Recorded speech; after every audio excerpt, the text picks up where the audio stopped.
Rua Azusa, 100 anos. Numa distribuição Quebar.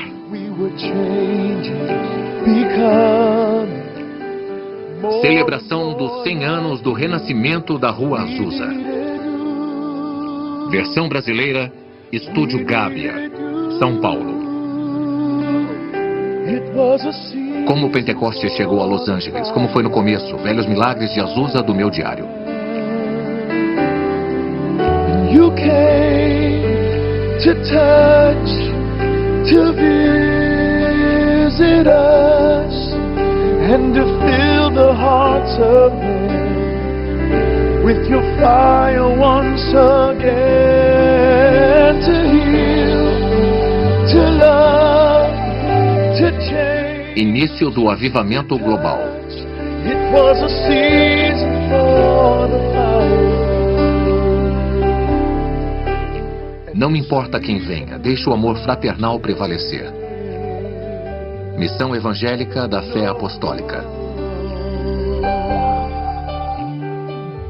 Quando Tim Story e eu começamos a pesquisar o avivamento da Rua Azusa, em 1992, ficamos chocados por a verdadeira história nunca ter sido escrita ou documentada. E agora que as pessoas estão falando de celebrar seu aniversário de 100 anos, pensamos que seria importante saber o que estão celebrando. Cada membro da igreja que seja carismático ou pentecostal tem suas raízes do avivamento da Rua Azusa e, mesmo assim, a maioria das pessoas não conhece sua própria história. Achamos que é importante a história ser contada e compartilhada com essa geração e passada para nossos filhos e nossos netos. Devemos compartilhar com eles nosso rico legado espiritual que temos com Deus vivo. Quem somos? Por que oramos como nós oramos? Por que adoramos como adoramos? Nosso trabalho como produtores e ministros não é só apresentar os fatos históricos, mas colocar carne e sangue e fazer as pessoas da história virem à vida. Torná-las vivas e fazer com que o documentário seja usado para ensinar. Então, esperamos que desperte o interesse para um novo avivamento. As chamas estão sendo acesas pelo Espírito Santo em todo o mundo. Dessas pessoas. Muitas pessoas pensam sobre o avivamento da Rua Azusa e falam sobre falar em línguas. É muito mais que isso. Se falarmos do modelo igualitário que Deus quer que sigamos, tem que ser humilde o suficiente para segui-lo. Era 1906 e Deus mostrou um modelo para a sociedade que estava muito à frente do tempo. Em 1906, as mulheres dos Estados Unidos não tinham direito nem de votar. Mas na missão da Rua Azusa, elas tinham posições de autoridade e liderança. Elas eram iguais. Não porque era politicamente correto, mas porque elas queriam fazer isso e ver a lei. Foram humildes para seguir as instruções de Deus. Em 1906 havia leis pesadas de segregação por toda a sociedade. E ainda assim, Deus mandou um avivamento para negros, brancos, hispânicos, todas as raças reunidas e amadas como uma. Deus mandou as respostas para a integração 50 anos antes de qualquer legislação de direitos civis. Os sábios da igreja apontaram como a maior realização de Deus no século XX. Como um trabalho tão importante de Deus pode ser quase esquecido? Porque a história verdadeira nunca foi realmente documentada ou contada. A história que não foi contada. Estou, de certa forma, chocado por as pessoas saberem tão pouco. Em parte, acho que é porque os historiadores não souberam lidar com isso. Os líderes da igreja não souberam lidar com quem esses pentecostais são. São tão diferentes, são tão estranhos.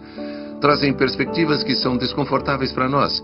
E também são, eu acho, questões de classe e raça, sabe? Há questões em que nossa igreja pensa mais facilmente nos brancos, em vez da mistura das cores, negros, mulatos ou de qualquer outra cor. E acho que é importante trazer isso de volta e dizer: espera um pouco, estamos todos nisso juntos. E a história precisa ser contada talvez pela primeira vez da forma correta. Por que é importante agora?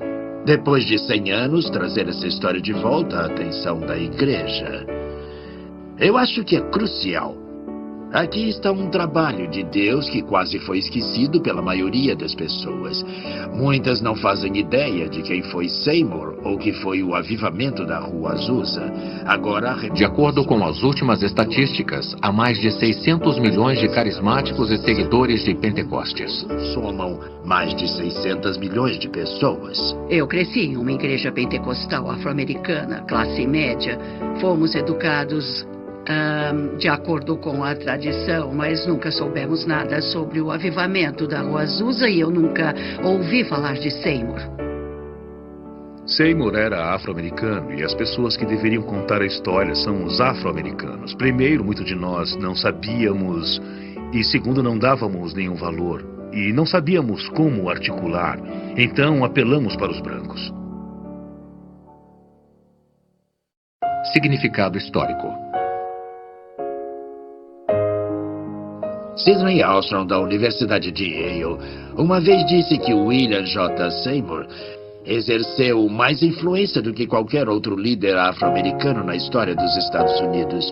E na revista de História Cristã, William J. Seymour foi listado como um dos maiores líderes cristãos do século XX inteiro. Quando a revista Time fez uma edição especial sobre os 2000 anos de cristianismo, a Rua Azusa foi citada como um dos maiores eventos nesses 2000 anos de fé. Espera um pouco, nós deixamos passar uma grande história aqui, que teve um grande impacto. Precisamos ver isso de forma mais séria. Não tem como exagerar a importância histórica do avivamento da Rua Azusa. A igreja nunca mais será a mesma pelo que aconteceu no avivamento da Rua Azusa. O avivamento da Rua Azusa deve ser lembrado porque foi a criação da experiência pentecostal como nós conhecemos hoje nos Estados Unidos e em todo o mundo. A experiência dos Atos dos Apóstolos se tornou viva. Não era só uma coisa que as pessoas liam. Porque depois de Azusa, tornou-se uma experiência real. E estes sinais seguirão aos que crerem. Em meu nome expulsarão os demônios, falarão novas línguas, pegarão nas serpentes e porão as mãos sobre os enfermos e os curarão. Marcos 16, 17 e 18. Para parar e pensar no reino de Deus, principalmente no mundo pentecostal, e fazer uma pergunta. O que Deus estava fazendo na Rua Azusa? Qual era a intenção do coração de Deus? O que Deus queria nos dizer com esse pequeno grupo de pessoas? E o que havia neles que levou a essa expansão do poder do Espírito Santo? O Espírito de Deus era tão forte na Rua Azusa que às vezes as pessoas caíam a um quarteirão do prédio pela convicção para pagar seus pecados ou pelo poder do Espírito Santo. Para os luteranos, o endereço era Wittenberg University. Para os wesleyanos e metodistas, era Aldersgate, em Londres. Para os pentecostais e carismáticos, a Rua Azusa 312 será o endereço mais famoso do mundo.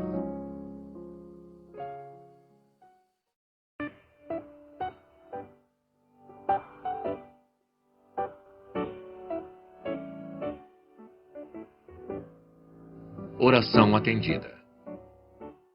O Dr. Vincent Simon disse que, para os cristãos, a Rua Azusa 312 seria um dos endereços mais famosos do mundo.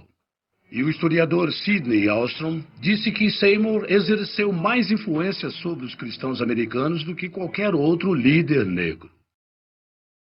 E começou aqui, há mais de 100 anos, no que era então Rua Bonnie Bray 214. O endereço foi mudado para o atual Rua Bonnie Bray 216. Esta é a casa e o lugar em que tudo começou.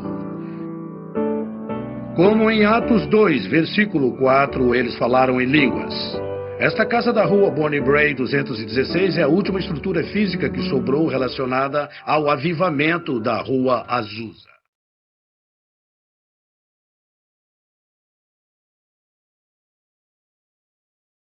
Os encontros noturnos das orações de Seymour continuaram enquanto o espírito surgia e ia embora.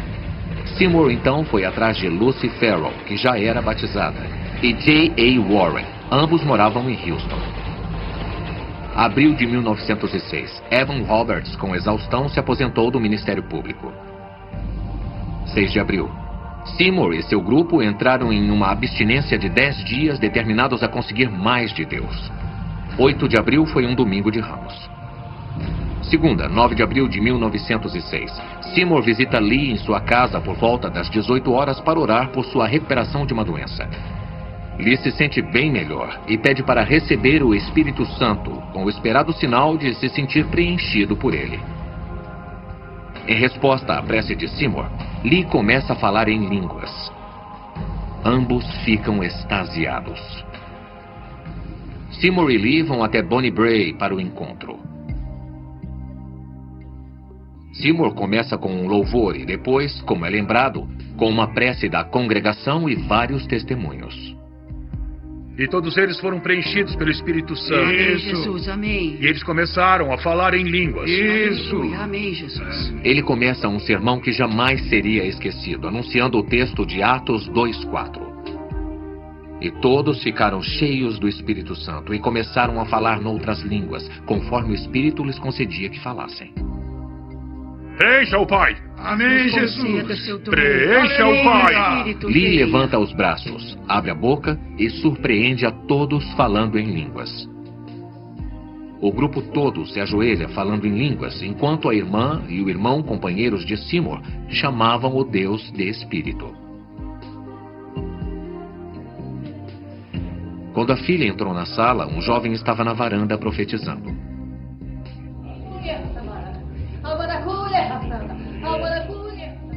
Jeannie Evans Moore, que morava na casa da frente, começou a falar em línguas.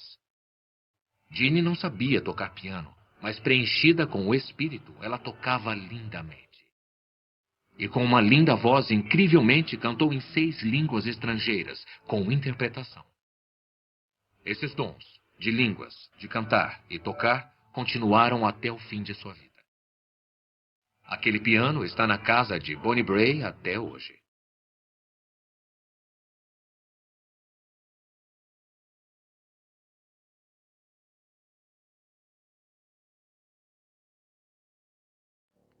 Há divergência sobre como e quem foi preenchido primeiro pelo Espírito naquela noite. Alguns registros dizem que Lucy Farrell, de Houston, orou e colocou as mãos nas pessoas. Todos os registros concordam que aconteceu naquela noite, segunda-feira, 9 de abril de 1906. Filmagem de 1992. Como foi que você se envolveu? Eu quero entender a história. Eles quase tiraram a casa de nós, então você se envolveu e ajudou a salvar esse lugar histórico, não é isso? Sabendo que eu era escriturário, nós não sabíamos o que eles planejavam fazer. E descobrimos que eles planejavam derrubá-la e construir um prédio de apartamentos. Isso é incrível, porque quando nós falamos de história da igreja, você acha que a maioria dos cristãos vão saber o que realmente aconteceu? E isso é parte da nossa herança. Eu me envolvi porque achei que era uma coisa necessária de se preservar, uma das últimas relíquias da igreja. Essa é a última coisa física de que temos conhecimento do antigo avivamento de 1906. Art Glass interviu para impedir que a casa de Bonnie Bray, agora um museu, fosse demolida. É a única estrutura que sobrou do avivamento da Rua Azusa. Dr. Art Glass, 13 de outubro de 1938 a 8 de março de 2004. Obrigado, Art. Little David, play on your harp, hallelujah, hallelujah. David, play on your harp, hallelujah. David, play on your harp, hallelujah, hallelujah. David, play on your harp, hallelujah.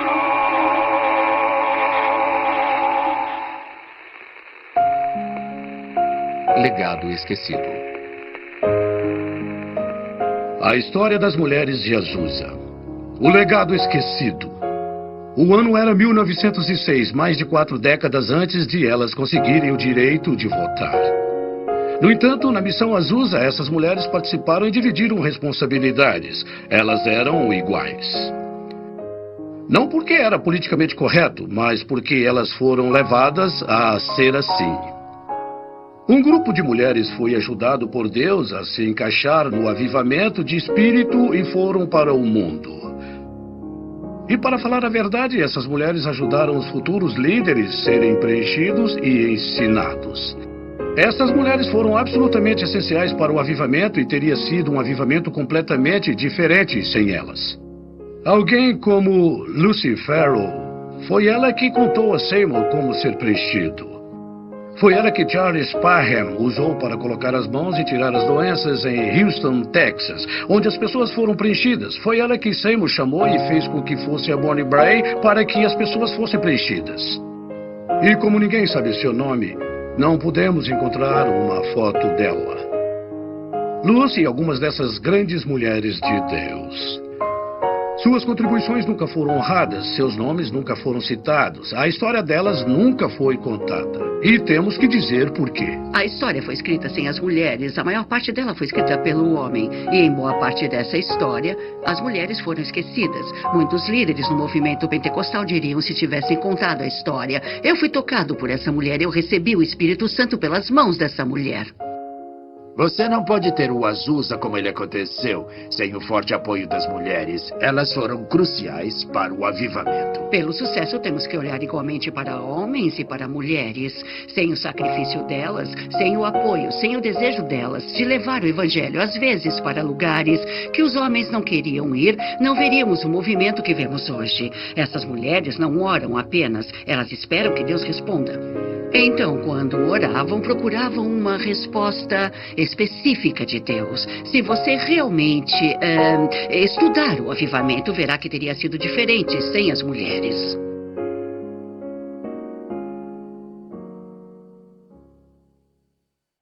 Posso dizer que, pela história, os hispânicos, assim como negros e brancos, também dizem que a Rua Azusa faz parte da história deles. Também faz parte do DNA deles.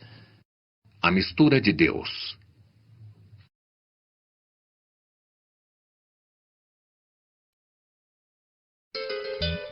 Não existem muitos nomes hispânicos que aparecem na missão da Rua Azusa. É realmente uma tragédia e acho que há uma razão para isso.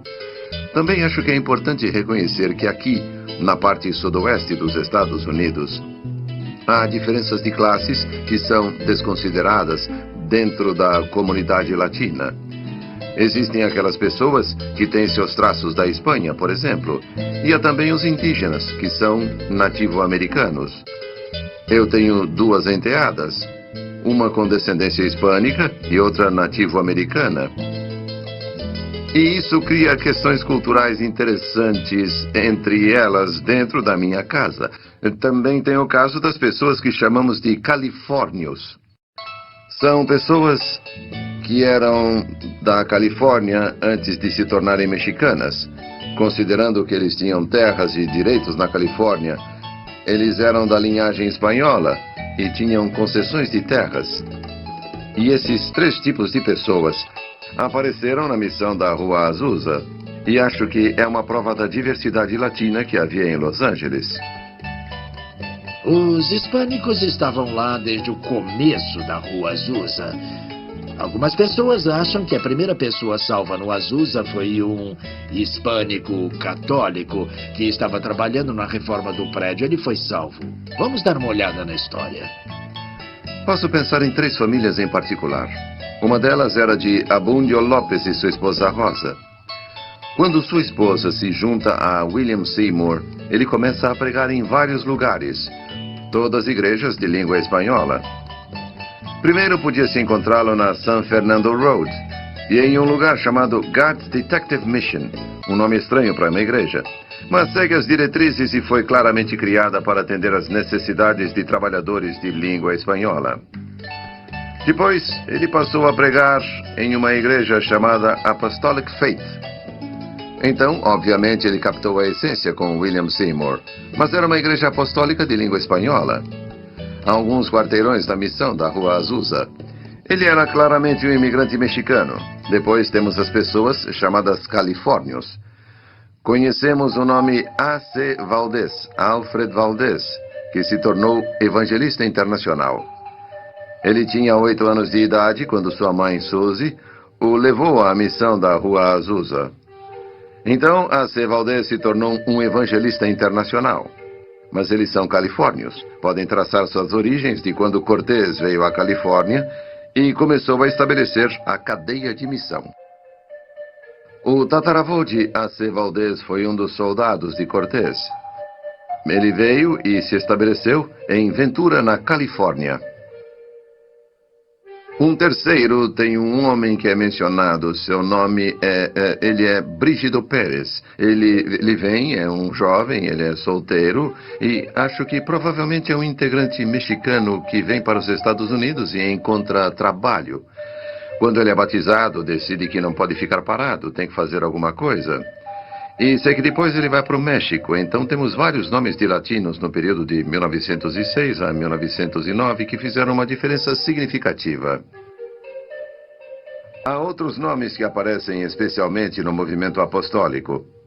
Ele vai trazer nomes, mas essas pessoas não aparecem até 1910, 1913, 1914. George Montgomery foi um investidor no mercado de ações. Ele tinha um lugar na Bolsa de Valores de São Francisco e era um homem muito rico. Tinha minas de ouro no México e usou essas minas para financiar os ministérios. Certamente, George Montgomery foi uma grande influência na liderança do irmão Olazábal e de Juan Lugo na experiência pentecostal. E Olazábal se torna muito importante no pentecostalismo, ministrando entre principalmente mexicanos e americanos. Mas não só com eles. Em todo o sudoeste americano, tudo até Nova York. Ele funda o Ministério Latino de Língua Espanhola, com a tradição pentecostal. Ele faz um trabalho maravilhoso. Acho que é importante lembrar quem ele é. Juan Lugo trabalha com cana-de-açúcar no Havaí. Fica sabendo o que está acontecendo aqui e é resultado do trabalho que George Montgomery tem feito com pentecostais. Ele entra em contato e vem para a Rua Azusa e acaba em Porto Rico. Então estabelece seu trabalho em Porto Rico e Nova York. Então estamos falando de pessoas que podem não ter passado muito tempo na missão, mas eram muito próximos dessas pessoas que foram participantes da missão da Rua Azusa. Há uma espécie de ligação. Muitos mexicanos foram para a Rua Azusa e o movimento pentecostal se espalhou por todo o México e Estados Unidos. Logo depois da Rua Azusa, grandes movimentos. Depois pela América do Sul, que agora em alguns países da América do Sul, como Guatemala, o pentecostalismo atinge cerca de 40%. No Chile, cerca de 30%. No Brasil, provavelmente 10% ou 30%. Então, a América Latina é cenário da explosão de crescimento do pentecostalismo pelo mundo. Grandes quantidades de grandes igrejas do mundo estão na América do Sul. Então, o espanhol se tornou língua de comunicação dos pentecostais por todo o mundo, seja lá onde ela é falada.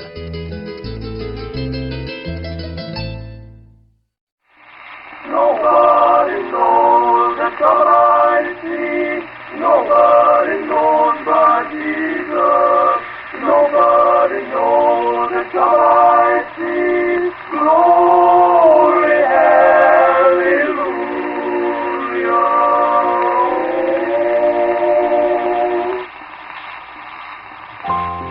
Preço pago. Nenhum movimento enfrentou tanto preconceito e oposição quanto a missão da Rua Azusa. Os artigos de jornais eram racistas, acusatórios. Falavam dessas pessoas como se elas fossem loucas, malucas. Usaram a palavra com P. Foram muito racistas. Elas eram frequentemente atacadas fisicamente e se elas mostrassem alguma ligação com o avivamento, jogavam legumes nelas, derrubavam suas tendas e às vezes suas casas eram queimadas. Se as mulheres eram pegas falando em línguas na esquina, eram presas como pessoas insanas. E muitas vezes as mulheres eram ridicularizadas pela imprensa. Falavam constantemente para elas que elas eram indecentes, porque rolavam no chão, e o vestido delas podia subir um pouco. Teve até um artigo de jornal que falava que elas deitavam no chão e balançavam os pés no ar, de forma que não se encontrava em nenhum outro lugar de Los Angeles. A polícia teve de aparecer e fechar o lugar. A pior declaração que foi dada foi por G. Campbell Morgan, que chamou o movimento pentecostal de último vômito de Satã. Depois outros falaram de bruxaria, possessão do demônio. O primeiro livro contra o movimento chamava Demon and Tongues, de Alma White. Então os pentecostais tiveram que lidar com duras críticas da imprensa e das igrejas. Na primeira passeata de estudantes, havia batistas em cavalos, acompanhando os pentecostais, atirando nos pentecostais que estavam no movimento. Houve muita perseguição naquele dia. Além da oposição, a imprensa e as igrejas eram violentas. Há muitas referências de histórias de crianças sendo queimadas, pedras sendo atiradas em pastores. Eles espalhavam excrementos de cachorros nas teclas do piano. Eles derrubavam as tendas e algumas pessoas ainda eram mortas. O grupo todo pagou um preço porque eles não eram queridos em Los Angeles. Eles pagaram um preço bem alto por Pentecostes. Se você se virar para Deus, Ele se vira para você. Se acreditar nele, Ele manda seu poder para a sua vida.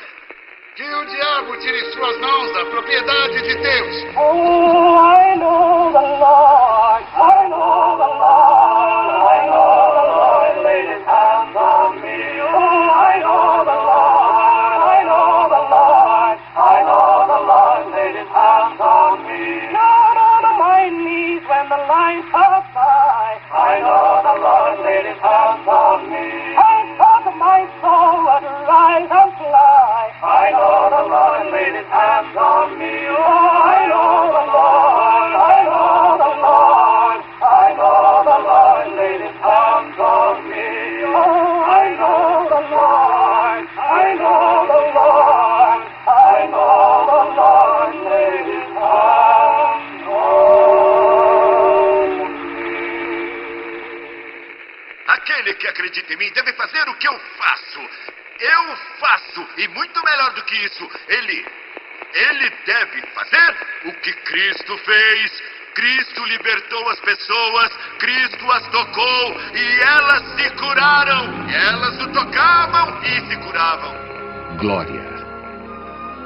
Uma das coisas mais importantes da Rua Azusa é que acabou com a teoria de que existiam, desde Santo Agostinho, que a ideia dos milagres, sinais, maravilhas, línguas, interpretações vinham de demônios, acabaram. Mas o avivamento da Rua Azusa trouxe de volta à vida da igreja moderna o dom do Espírito Santo, o carismático, os milagrosos trabalhos do Espírito Santo. Então a mulher se virou e disse: ó Deus, salve a minha alma, entre em meu coração, cure o meu corpo aflito da tuberculose, eu te peço com essa voz fraca. O Espírito de Deus veio para mim, e eu senti em cada pedaço da minha carne mortal, e o poder de Deus é tão grande que ele me levantou da cama, e eu comecei a gritar de felicidade, salva pelo Espírito de Deus. E Deus nunca falaria. Essa geração de ministros curadores foi formada da fundação do avivamento da Rua Azusa. E você, leve meu poder de cura para a sua geração. E eu sabia. Centenas de aleijados, centenas. Centenas de cegos e surdos. 40, 50 mil pessoas estavam lá. E essa pessoa foi transformada do jeito mais incrível. E quando comecei a pregar para o mundo, de repente, aquele aleijado começou a se esticar. E você podia sentir os ossos se quebrando.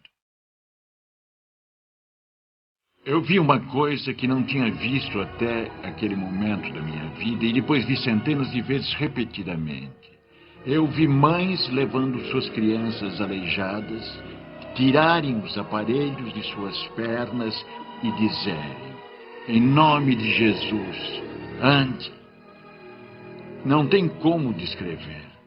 Quer dizer, elas estavam de pé em questão de minutos. Havia centenas de aparelhos, muletas que auxiliavam centenas de pessoas em todos os tipos de doenças. A Rua Azusa representou não apenas o batismo no Espírito Santo e falar em línguas, apesar de ser a maior atração, mas apesar de sinais e maravilhas e milagres de todos os tipos, houve coisas incríveis que aconteceram. Uma vez uma parede foi coberta por muletas e aparelhos de pessoas que haviam sido curadas na Rua Azusa. E histórias de milagres e sinais foram contadas. As pessoas podiam sentir o poder do Espírito Santo a 2 ou 3 quarteirões antes de chegar ao prédio. Eu acho que foi o jornal Times que disse que se isso deixava bravo para ver exatamente o que era.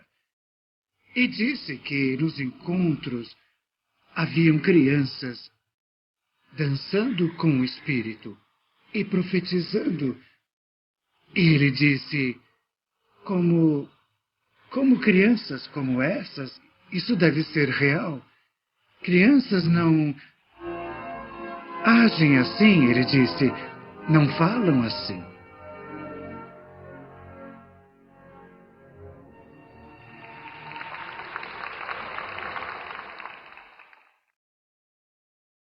Foi um grande movimento cultural.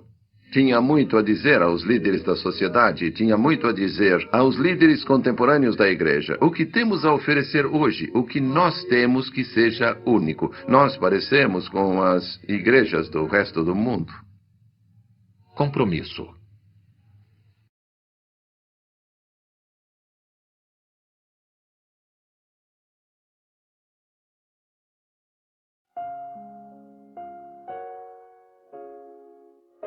Se a religião não se torna transformadora, então não vale a pena ter.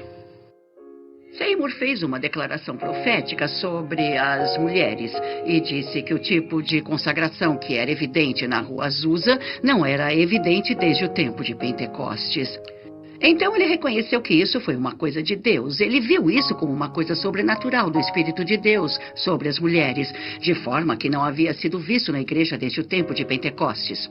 Então ele sabia muito bem que isso era uma coisa que o Espírito Santo estava realizando. Acho que Seymour, por causa de sua humildade, pensou que ele não podia fazer nada além de usar essas mulheres, porque ele viu isso como o Espírito Santo operando nelas. Então encontrou lugares para elas no ministério e as incluiu na administração do Ministério do Avivamento. Ele permitiu que elas pregassem desde o começo.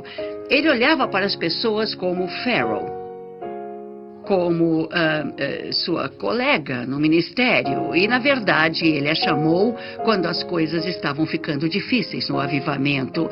Ele pediu sua ajuda, então ele a via como igual. Ele recebeu Florence Crawford no ministério e ela ficava como líder na Califórnia. Então, ele era muito aberto em relação a usar mulheres de várias formas que não haviam sido usadas antes.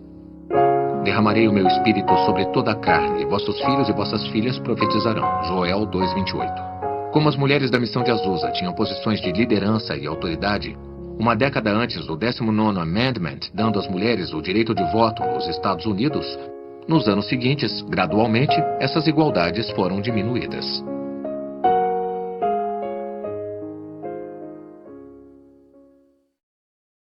Se há uma fraqueza no pentecostalismo, é que deixamos a cultura ao nosso redor nos espremer no molde dela, quase em oposição a Romanos 12:1-2, sobre não se conformar em relação ao mundo. Mas o mundo, de certa forma, nos colocou em um modelo e disse, vocês não podem ser assim, não devem ser assim.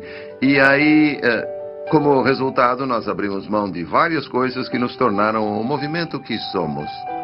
Os pentecostais eram considerados fanáticos, eram considerados de classe baixa, eram considerados sem educação e eles queriam algum respeito. Um dos preços que se tem que pagar pelo respeito é que você tem que incluir as mulheres. Isso era conhecido como uma operação que dava às mulheres liberdade, que era nova e desconhecida. Então, se vamos ser respeitados, nós temos que incluir as mulheres. Nós fomos profundamente influenciados dentro do pentecostalismo pelo movimento evangélico. Os evangélicos foram o primeiro grupo de cristãos que deram qualquer atenção às igrejas pentecostais como igrejas cristãs sólidas. No começo éramos vistos como frios, éramos vistos como céticos, éramos vistos como pessoas que deveriam ser marginalizadas da sociedade. E foram os evangélicos que vieram para nós quando formamos a Associação Nacional de Evangélicos e disseram: vocês podem nos ajudar e nós ajudamos vocês. E esse reconhecimento valeu muito para nós. Havia uma revolta contra a ideia moderna de mulheres e a liberdade e as coisas que vinham junto, mas ao mesmo tempo o movimento queria ganhar respeito porque desde o começo eles lutaram e eram vistos como causadores da diferença. Então os pentecostais eram considerados o mal e eles não queriam mais ser vistos dessa forma. O papel das mulheres mudou conforme as igrejas foram ficando maiores. Não as coloquem no púlpito, não permitam que elas tenham palavra igual ao governo da igreja. E acho que parte disso foi um acordo dos evangélicos, que sempre foi considerado o principal, as mulheres manterem o silêncio na igreja, e eles não veem o livro de Joel e o livro dos Atos da mesma forma que os pentecostais. Uma troca por serem aceitos no movimento evangélico era a mudança da posição das mulheres. E infelizmente acho que os pentecostais foram levados a não lutar, a se acomodar pelo fato de que o que realmente o torna pentecostal é ser batizado no Espírito e em muitos casos que tenha falado em línguas. Quando estamos em Cristo,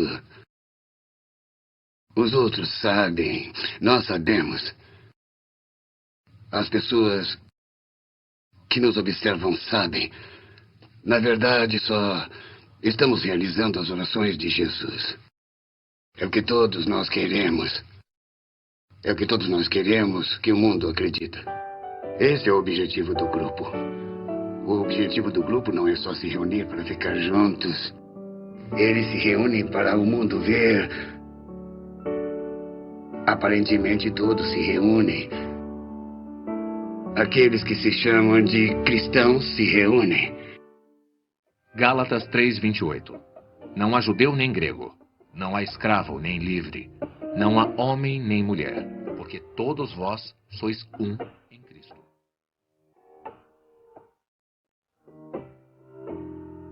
Nas missões Azusa, Deus deu a resposta à segregação 50 anos antes da legislação dos direitos civis.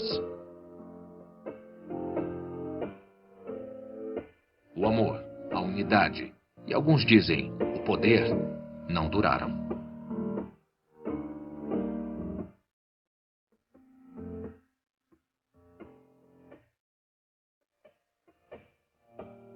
Porque o homem entrou no caminho.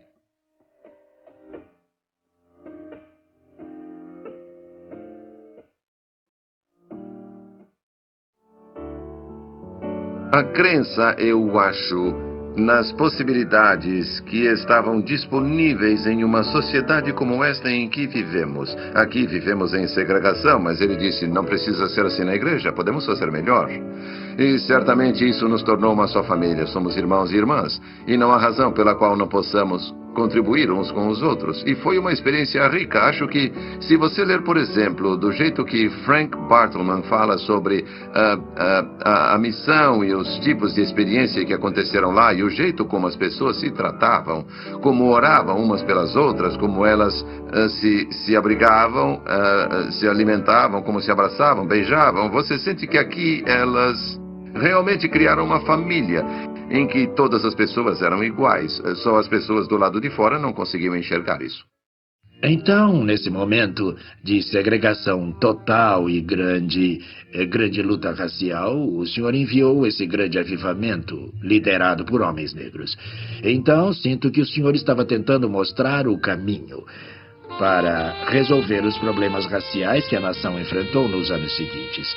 E os próprios pentecostais, mesmo naquela época, em um momento lindo de adoração racial. Uma das grandes histórias é de C.H. Mason, fundador da Igreja de Deus em Cristo, e uma vez, mais de 350 pastores brancos se juntaram à Igreja de Deus em Cristo com Mason. E os brancos eram liderados por bispos negros, o que era impensável na época. Esse foi um dos grandes milagres de Pentecostes. Acho que posso dizer pela sua história que os filhos de Deus, como grupo, eram adoradores da Igreja de Deus em Cristo, saindo de suas igrejas, a de Mason, para começar sua igreja em 1914. Isso é uma coisa de que as pessoas não falam muito, mas acho que os fatos dizem isso. E acho que a Igreja de Deus em Cristo sempre soube disso. Mas é uma coisa que temos que enfrentar como fato da história. Aqui está uma denominação que existiu e foi de fato legalmente incorporada de acordo com as leis do Estado e registros do governo federal. E isso significava que qualquer um que fosse ordenado por eles podia conseguir redução de impostos, cerca de 50% da taxa normal. E como resultado as pessoas pensavam, é um ótimo lugar para ir, temos de ir em encontros eventuais, não temos de pagar muito. É uma decisão muito pragmática. Pastores brancos frequentavam a igreja de Mason, que oferecia a eles ordenação, licença e permissão para abrirem filiais da Igreja de Deus em Cristo. Durante esse período de 1907 a 1914, houve muita discussão sobre essa coisa dos brancos. E pouco de agitação. Devemos ficar aqui? Como vamos tolerar essa coisa de negros? Nós somos brancos, vivemos sob as ordens de Mason e é difícil se integrar à segregação. Todas essas coisas surgiram. Bom, as comunidades foram rígidas em relação aos negros e brancos, fazendo adoração juntos. E eles caçoavam dos pastores brancos que trabalhavam segundo os bispos negros. A cultura está sofrendo claramente o impacto. Os brancos finalmente saem e vão a uma assembleia em Hot Springs em abril de 1914 e formam uma união com pessoas da Rua Azusa, de Indianápolis, de Ohio e arredores e de Colorado. Eles formaram a Assembleia de Deus. O que isso significa é que eles não podem ser vistos como filhos rebeldes dessa igreja-mãe que é Deus em Cristo.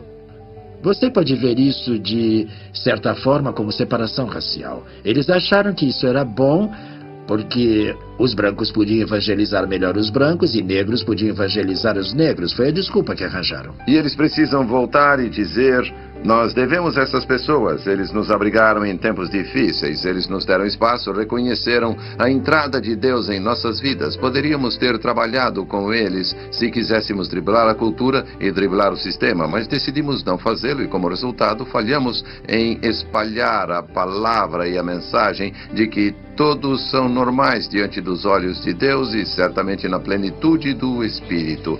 E todas essas coisas resultaram da nossa falta de vontade de pagar esse preço naquele tempo sobre aquele determinado assunto. Depois de 1924, os pentecostais brancos e negros tinham vidas separadas, mundos separados. Em 1948, quando os pentecostais brancos se juntaram à Associação Nacional de Evangélicos, os negros não foram convidados. Então eles formaram uma associação de igrejas pentecostais da América, que era toda branca em 1948. Então tínhamos brancos e negros em mundos totalmente separados. Isso foi criticado no mundo todo. Movimentos europeus e anti-americanos acharam que isso era uma tragédia na igreja americana. Os pentecostais foram criticados por mandar dinheiro para a África, mas não por fazer nada por negros nos Estados Unidos. E essas críticas começaram a ferir. Temos um problema. E há uma raiz incrível nesse problema. E sabe onde começa? Começa na liderança, infelizmente. E até que a liderança queira verdadeiramente atingir a redenção, não só em palavras, mas no espírito do ecumenismo. Certo? Onde está? Está em uma declaração organizacional? Mas onde está na realidade? A tendência é distanciar de onde começamos, no sentido de esquecer o preço que essas pessoas pagaram para tornar possível que todos os homens e mulheres realmente formassem um sacerdote que todos acreditassem e não fosse só teoria. Quando vemos as separações dos homens, de raças, no corpo de Cristo, eles nos veem em caminhos bem diferentes, lutando no corpo de Cristo, e os esforços, esse tipo de coisa, eles usam isso como uma desculpa para não acreditar. Eu acho que a Rua Azusa é um exemplo claro de pessoas superando seus interesses pessoais por uma coisa que importa: ser preenchido por Deus, pelo Espírito. E isso é o começo de uma mudança. Isso me parece ser o começo de uma mudança radical. E a mudança pode vir, mas precisamos de mudanças radicais. Precisamos de objetivos e modelos. E é hora da igreja ir atrás disso.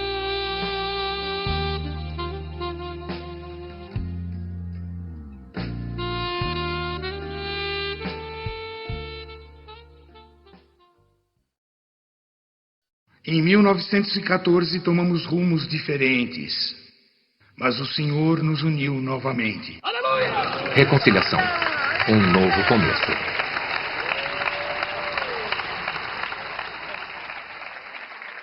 Foi chamado de O Milagre de Mênfis. Depois de anos de separação, em 1994, alguns líderes da Assembleia de Deus e da Igreja de Deus em Cristo se uniram para a reconciliação. Nós acreditamos que o Espírito Santo intencionalmente nos deu a Rua Azusa como caminho e indicação do que deveríamos nos tornar. Não podemos desfazer a história de racismo que se seguiu depois do avivamento da Rua Azusa, mas podemos, com a ajuda do Senhor, escrever um capítulo novo e melhor e nos comprometermos com isso. E com sua graça, ajuda de seu perdão, encorajamento e generosidade, conseguiremos. Mas Deus vai nos ajudar a mudar, porque Ele quer que a igreja seja tão inclusiva quanto sua própria graça. Então, vamos unir nossas mãos e corações e começar a jornada retomando a solidariedade da Rua Azusa e depois pedindo ao Espírito Santo para registrar o exemplo brilhante de fraternidade entre todas as raças e pessoas da igreja pentecostal norte-americana nos anos que se seguirão. Em nome de Jesus. Com isso, a Assembleia de Deus se compromete e peço que se juntem a nós. Deus os abençoe. God said, I want you to know the Holy Ghost is my great unifier. I don't care where you come from. I can speak your language. Oh. And He has reconciled us by the power of the Holy Ghost. Don't let nobody tell you that the most important thing in our experience is our skin texture. The most important thing is the power of reconciliation that we have in the Holy Ghost. Lord, make us one. One in the Holy Ghost. One.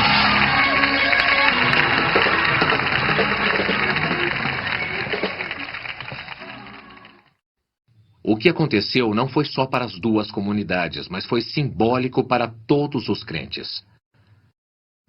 Em uma reunião subsequente, falaram em línguas. O Senhor tinha muito a dizer. O pastor Jack Hayford fez a interpretação. Meus filhos e minhas filhas, vejam se puderem pelo lado dos céus e vejam quem vocês têm sido. 2 córregos separados.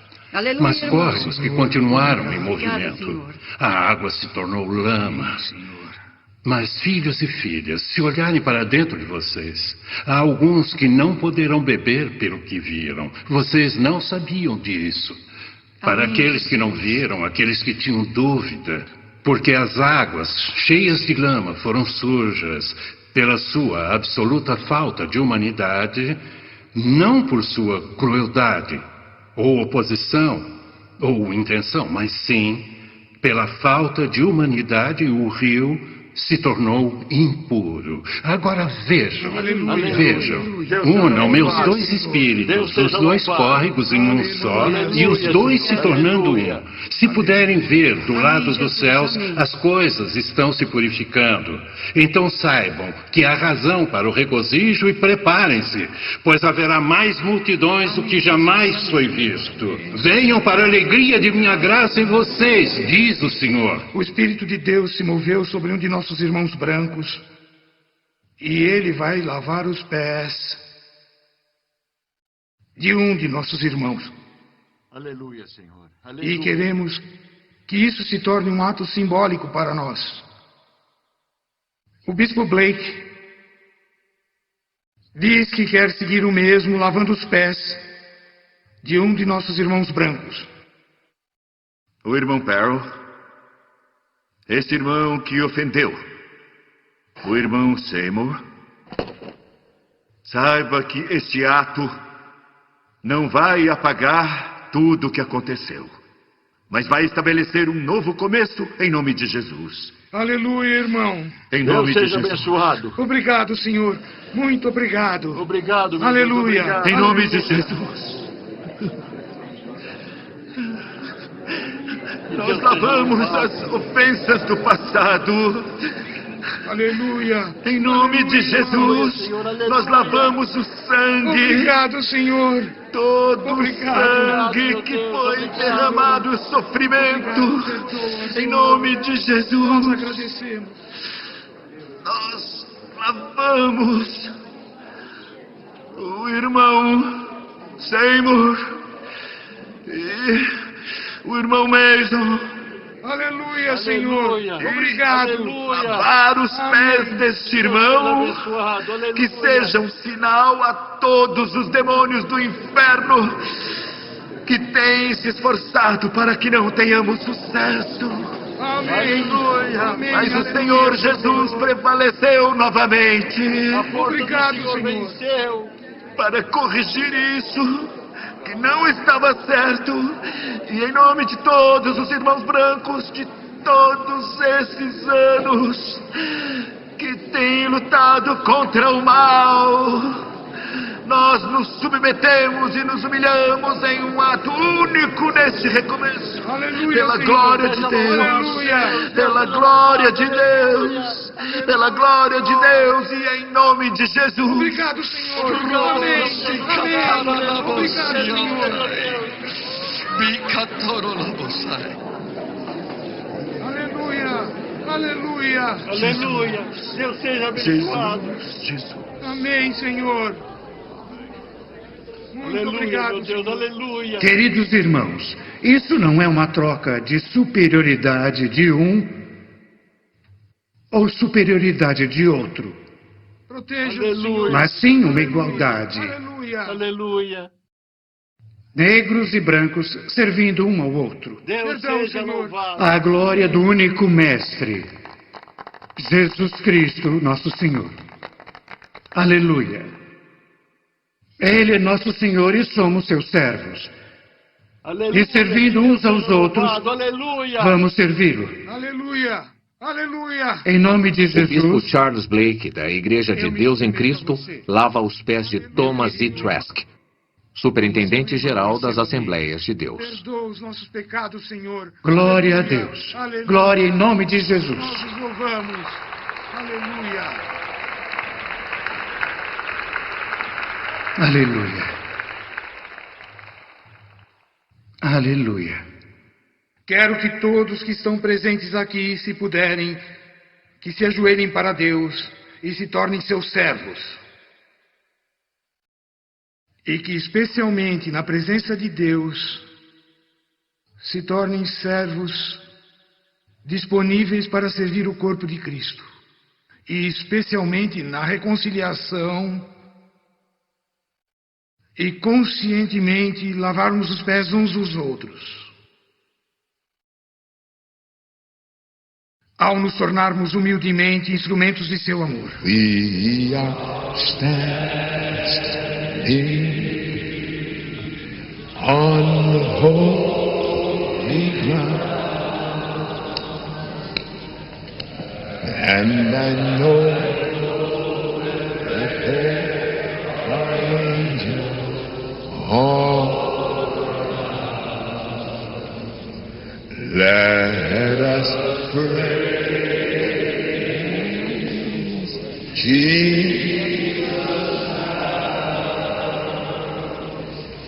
We are standing in His presence on holy.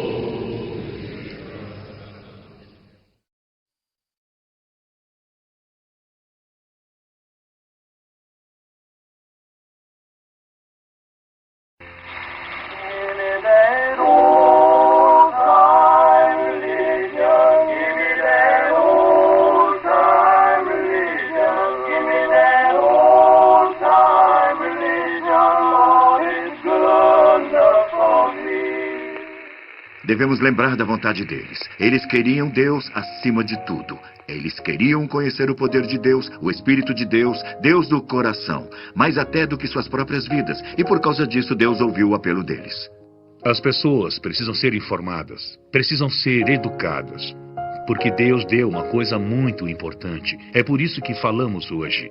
Considerando o Espírito Santo em Azusa em 1906, então precisamos poder informar as pessoas e encorajá-las, e mesmo os filhos e as filhas de outros países. Em outras palavras, nós devemos educá-los e depois nós devemos ensiná-los e também trazê-los para dentro da igreja, e devemos demonstrar para essas pessoas o que Deus pode fazer para esse instrumento que está cheio da sua presença. Pelas chamas do avivamento, chamas que vieram da Rua Azusa, eu acredito que Deus queira usar essas chamas para você sentir em sua casa e em sua vida pessoal. E como Deus pode usar você, pode também ser uma bênção para você em todos os aspectos de sua vida pessoal. Suas finanças, sua família, seu ministério. Se deixar as chamas da Rua Azusa tocar em você, você nunca mais será o mesmo.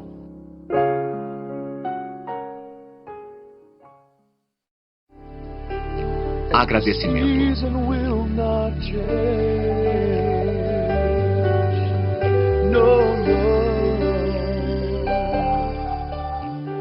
Eu olho para essas pessoas da Rua Azusa e digo, foram eles, os fiéis à tarefa, que tornaram possível para os meus pais e também meus avós se tornarem crentes em Pentecostes e, mais do que isso, líderes do pentecostalismo. Foram eles que tornaram possível que eu aparecesse no cenário pentecostal sem ter que desistir do que acreditava, sem ser ridicularizado o tempo todo. As pessoas que jogam pedras de vez em quando nos chamam de charlatões ou tiram sarro, mas o preço tem sido pago por aquela primeira geração de crentes. E olho para isso e digo, obrigado, Deus, por essas pessoas.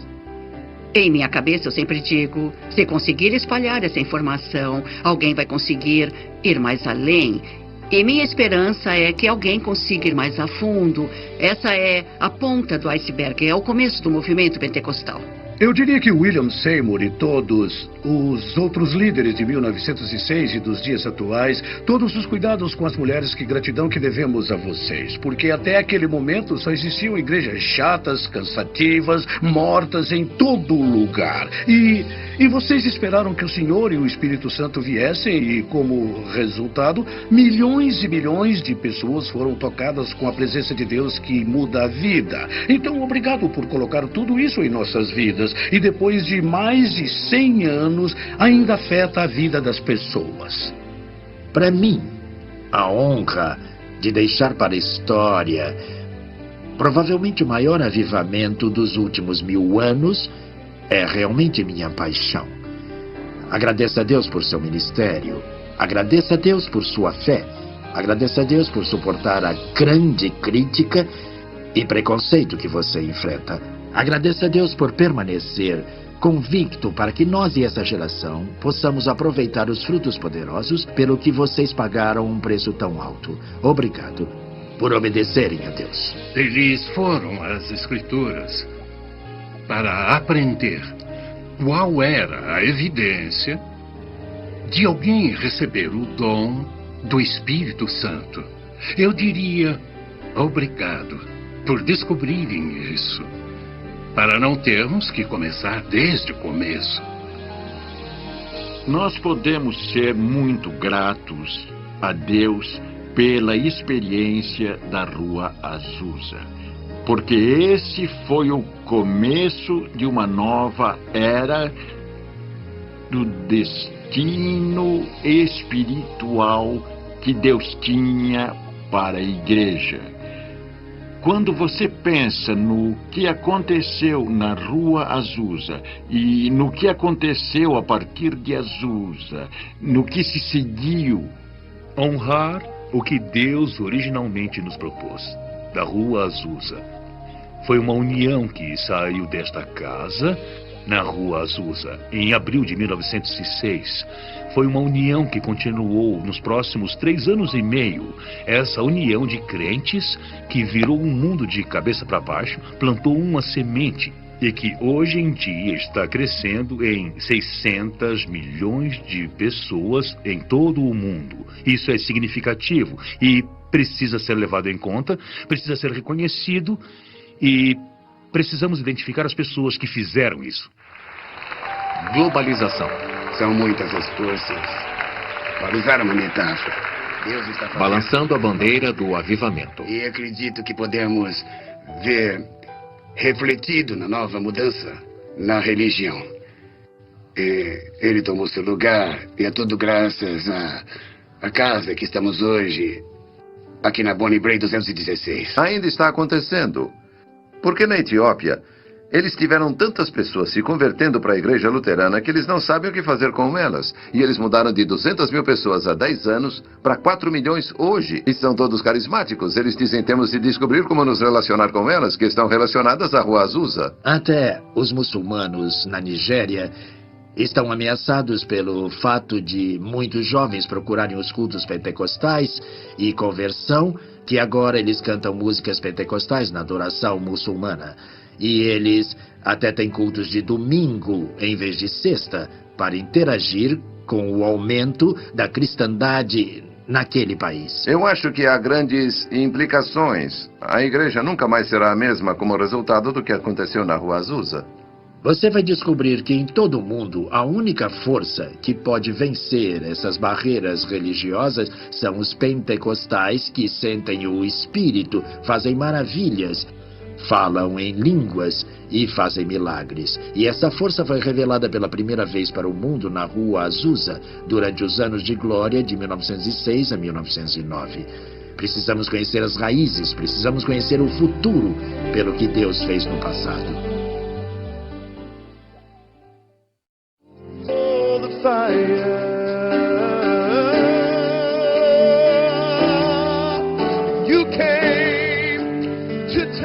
Cruzada Reinhard Bank, Lagos, Nigéria. 1.093.045 vidas salvas em um culto. 3.400.000 vidas salvas em uma semana.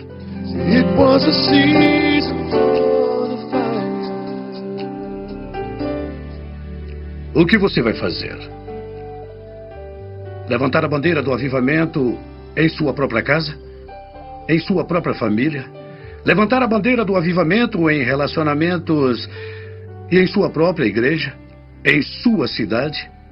E depois se tornar parte desse novo avivamento que vai tocar o mundo de hoje?